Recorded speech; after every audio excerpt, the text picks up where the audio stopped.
Hey guys, it's Dark Architect 18 back here with another YouTube video, and today we're going to be doing the Summers map strategy video, specifically spawning.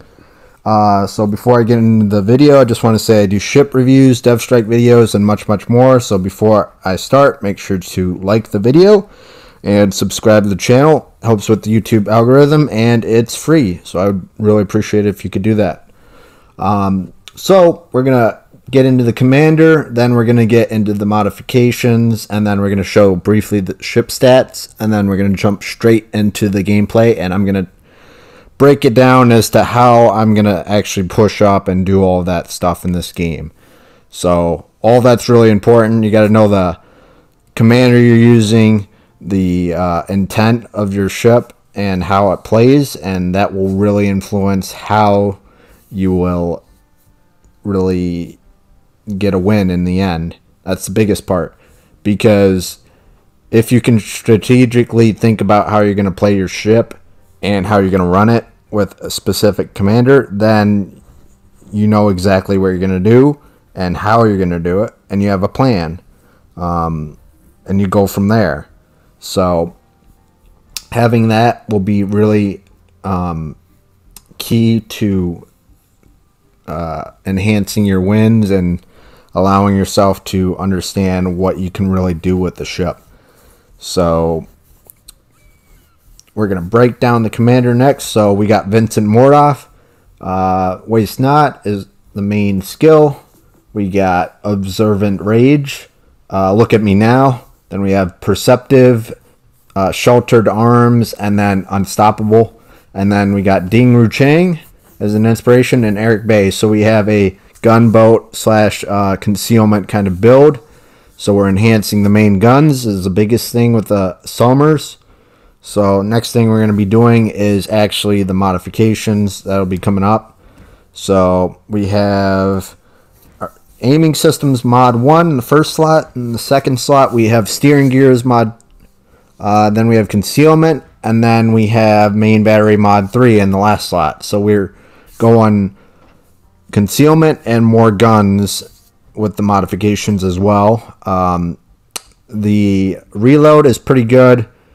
It's right around 4 to 5 seconds, so it's 4.5, so right in the middle. It's got okay torps. The concealment is really what it's good for. It's 5.6, 5.4, so it's decent, but it's not amazing. It's definitely above average. So we're going to break this down now, how we're going to play this ship. So we're on Tears of the Desert, Epicenter. Technically, with this, you kind of play it the same way as you would domination mode, or at least kind of the concept of it. You kind of push towards each side. So the right flank has the right side, the middle has the middle-ish. They kind of can go to the left or right if they need to, and then the far top left on the map on our side can just stick to their side. That's the best practice. So if you got destroyers on your side, that gives you a lot of spotting potential, and that's your job as a destroyer, is to spot and to relay information back to your team as to where the enemy is located. And you always got to try to spot other destroyers or other enemies up there, and you need to focus fire on certain targets. So if your teammates really need to take out a destroyer, or that's coming up, you should prioritize that, because one, you're a destroyer and you can take out the other destroyers quite easily, but two, you're focus firing them, so you're going to take out that enemy 2 times, 3 times, it could be 4 times as quick as you would if you're just shooting at it normally, just by yourself. So keep that in mind, that the thing is with this strategy kind of idea and how you're going to move up is, 1, you got to hold your flank, and 2, you need to focus fire your targets, and 3, you got to play your role of your ship. So you got to know, okay, so destroyers, they spot, they bait, they do a lot of focus firing targets and dispersing enemies based on their torpedo drops and where they're gonna actually head. So the torpedoes, like if it went straight out to the JB right here, he would probably, like, if I was the JB, I'd probably like try to turn away from them if I knew they were coming. But sometimes you don't know they're coming until almost the last minute, so you gotta be prepared for anything in these cases. So what I'm doing in this case is I'm shooting torps at the JB. He's backing up. He's getting focus fired by one of my teammates in the battleship.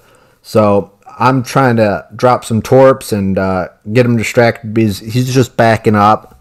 He's not really looking at me. He doesn't know I'm there. The Leon is getting pretty close. I'm noticing that. But I noticed that the JB pushed up, so he saw them, the torps. So that was smart of him. But the thing is right there is I distracted the JB. So he didn't expect torpedoes to come to his side or his broadside and get a torpedo. So I'm just going to light him up here with my main guns, try to finish him off ASAP with the team. So we're going to focus fire him. So we got some multiple people shooting at him. That's a good thing. That's the thing you want to see in a battle. So we did a really, really good job as a team overall, myself included, and the teammates in this game did a great job. So the next thing I'm going to do is cycle charge my fires. So I'm in the smoke screen. I'm going to push up again because I'm kind of obviously getting out of the smoke screen, so I don't want to be spotted technically. So use the smoke to your advantage. Sometimes you can't stay in the smoke because you're going to get torpedoed, so you got to kind of maybe go behind the smoke and shoot torps, or, you know, out of your own smoke screen, or you got to shoot through it. It really depends how it works, how the enemy is spotted, and what you can really do with that. So it's important to understand basically when you need to push up and when you don't. So like currently I'm just sitting in the smoke because I have like 40 seconds left in my smoke. So that's the reason why I'm sitting in my smoke. And two is because there's no other destroyers over here. There's nothing to kind of hinder my progress in terms of setting these guys on fire and destroying them. So I'm just gonna do that. I'm sending torps out to the Nagato. I led him. I'm now just lighting up the Leon. The other thing is you got to understand that focus firing these targets and such like this and switching through them will really take out these enemies very quickly, because then you can push up and it might be only like 5 or 6 people left on the enemy team compared to 9. So you already take 3 or 4 of them out. It's not too bad. So that's what we did. We're up to 102,000 damage. We got a dev strike. We got 3 kills. We got some fires, some incapacitations. It was like 6 torpedo hits, 6 floods. We're up to high caliber now. So the thing is with this is this game was a perfect example of me holding my side and pushing up. So it's showing that, one, if you can hold your side and let the other teammates on your team push up along their side and they can do it successfully, then you're basically kind of pincering the enemy kind of between a rock and a hard place. So you have the enemy getting shot from multiple angles and the enemy can't really deal with that. It's very difficult to take fire from 3+ ships and try to survive, especially if 2 of them are cruisers and one of them is a battleship shooting your superstructure or something. So it really, really kind of opens your eyes as to, okay, this is how you can do it. You know, you can really, I guess, capitalize on how the destroyers can play their role, and I did that great right there. That's exactly how you want to play a destroyer, strategically with the spawn in mind. So I kept my spawn. I spotted the targets, kept them spotted. I focus fired them. I made sure that my team was getting the support they needed on those targets, and that I was, I guess, prioritizing the targets that were high priority. So like the JB, then the Nagato, then the Leon, then the North Carolina. And kind of the rest is history. So it's really important to understand that. And I hope this game really made it, I guess, easier to understand how that approach works. I'm going to be trying to do more of these videos of my approach and breaking it down as to like what I'm doing with the ship, with the build, and how it's run, and how I'm doing that, and then kind of piecing it together with the puzzle and kind of saying, okay, since I have this now, and I'm using this assumption that, you know, I'm running as like a gunboat, as a destroyer for the summers, I'm going to be doing this, this, and this. So it backs up basically what I'm doing. And that's the biggest thing is with any kind of ship, and if you want to play strategically, you got to back up what you're doing. You got to say, okay, I'm doing this because of this.